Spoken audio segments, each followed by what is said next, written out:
Akhirnya Meteo Kaijo Trigaron debut juga di episode ini. Episode diawali dengan Ultraman Omega yang sedang melawan Gomora, tapi di tengah kesulitan Omega mengatasinya, Kosei pun datang membantu dengan mengamankan Rekines. Namun ya, Rekines malah berujung kalah beserta Omega juga, dan Gomora pun kabur. Setelah kejadian itu, Surato merasa kelelahan banget, namun ia tidak lapar. Ini ada apa nih batu melayang di hutan? Ternyata Surato tiba-tiba sakit demam setelah pertarungan tadi, tapi lucunya dia malah senang kalau lagi demam. Kosei pun melihat video di ponselnya yang dimana video itu memperlihatkan video palsu seakan-akan Omega ingin menghancurkan bumi. Video itu tuh diunggah oleh streamer bernama Okami yang tujuannya cuma buat dapat perhatian dengan menyebarkan info-info hoax mengenai Ultraman Omega. Pokoknya si streamer ini ngeselin banget lah kelakuannya baik di internet maupun di real life. Tiba-tiba ada unggahan yang menunjukkan sebuah batu melayang yang terlihat persis yang lewat di hutan pada awal scene, dan Okami memanfaatkan hal tersebut. Kak Ayo juga datang menjenguk dan juga memberitahu tentang Kaiju Gomora yang muncul. Ternyata di rekaman itu terlihat ada sesuatu yang jatuh dan mengakibatkan Gomora terbangun. Surato tiba-tiba bersin. Ayumu yang melihatnya menyarankan Surato ke rumah sakit. Untungnya Kosei ngecegahnya. Ya takut aja Surato bakal diciduk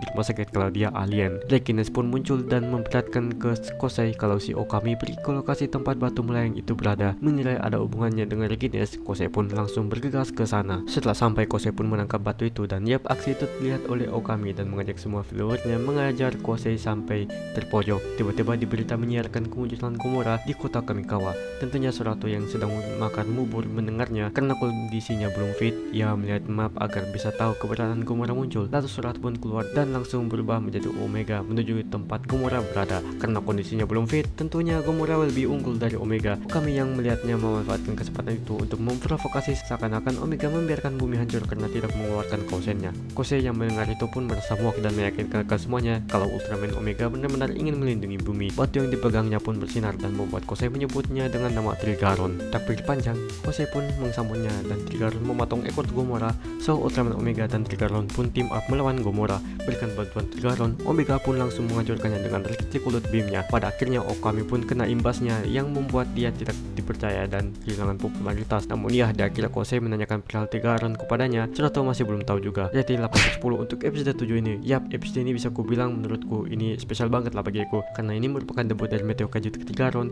yang minggu depan bakal debut jadi Form Armor Omega. Pas kulihat Trigaron team up dengan Omega cukup keren juga dan terlihat akur, terutama pas Omega ngetos ekor Trigaron ya. Episode ini juga memunculkan si Kaiju anak emas tersumber raya yaitu Gomora. Terakhir dia muncul di Arcs ya. Itu pun cuma sebatas cameo mentek aja. Also benar kata si DC Chandra, Gomora berasa dibuff banget di episode ini. Bahkan Rekines nggak ada apa-apanya di mata Gomora. Ya walaupun ekornya diputusin sama Trigaron. Selain itu juga hal yang gua suka di episode ini adalah sifat kakak Ayumu yang di episode ini kerasa banget sifat kakak perempuannya yang pas dia dinasihatin si Surato ini. Ini fanservice banget sih bagi gua yang kelihatannya onesan.